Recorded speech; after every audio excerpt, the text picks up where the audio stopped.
দর্শক, এই মুহূর্তে নির্বাচন কমিশনে ইসি সচিব ব্রিফ করছে, আমরা সরাসরি যুক্ত হচ্ছি সেখানে।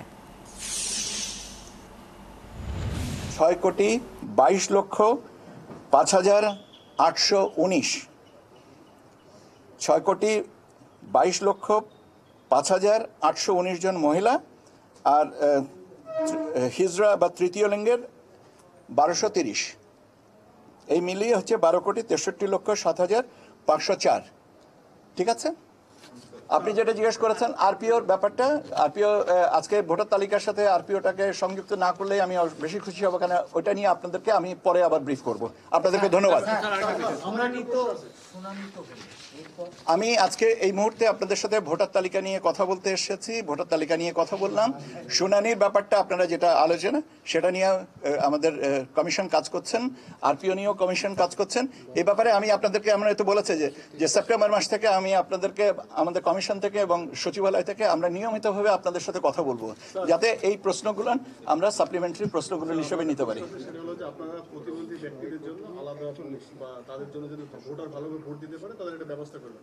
আপনাদের এরকম তালিকা আছে যে বাক প্রতিবন্ধী বা অন্ধ এইরকম ভোটারের সংখ্যা কত, এরকম কিছু আপনাদের করা আছে? আপনার কাছে কি এটা? আমাদের কাছে এটা ঠিক এই মুহূর্তে আমার কাছে নাই। তবে আপনি যেটা বলেছেন যে এটা নিয়ে আজকে সকালে একটা সেমিনার ছিল, সেখানে আমরা গেছিলাম এবং সেখানেও কিছু প্রস্তাবনা আসবে। সেই প্রস্তাবনার আলোকে আমরা এটা ব্যবস্থাটা নিব। ওখানেও বলা হচ্ছে ইউএনডিপি আজকের এই প্রস্তাবনার ওয়ার্কশপটা আয়োজন করেছিল। দেখেন, আপনি যে বললেন যে বোধ হয় আর সুনির্দিষ্ট প্রস্তাবের ভিতরে একটা গ্যাপ আছে। আমরা ওই গ্যাপটা পর্যন্ত একটু অপেক্ষা করি, বোধহয় নিয়ে না করে একটু সুনির্দিষ্ট প্রস্তাবটা আসুক। আমি তো আপনাদেরকে বলছি যে আগামী মাস থেকে আপনাদের সাথে আমরা নিয়মিতভাবে ব্রিফিংয়ে আসবো, যাতে আমাদের এই গ্যাপগুলো কমিয়ে যায়। ঠিক আছে ভাই, একই কথা তো। দৃষ্টি প্রতিবন্ধীদের ব্যাপারেও যে ভোটের ব্যবস্থা আছেন, তারা একজন সহযোগী নিয়ে যান এবং সহযোগী নিয়ে করতে পারেন। এখন আর একটা প্রস্তাব আসছে আজকে, যদিও এটা আজকের বিষয়বস্তু না, আমার সেরকম যদি হয় তাহলে তার জন্য ব্যালটে আলাদা প্রভিশন করতে হয়।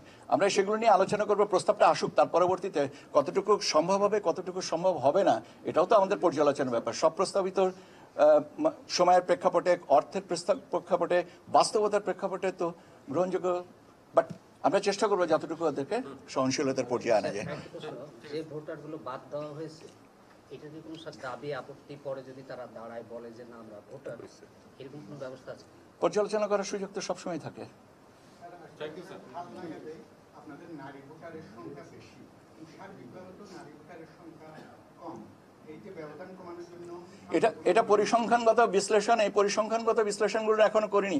আমি সংখ্যাগত বিশ্লেষণটা দিলাম। এরপরে আপনার এটার ডিসপারশন, স্ট্যান্ডার্ড ডেভিয়েশন, মিন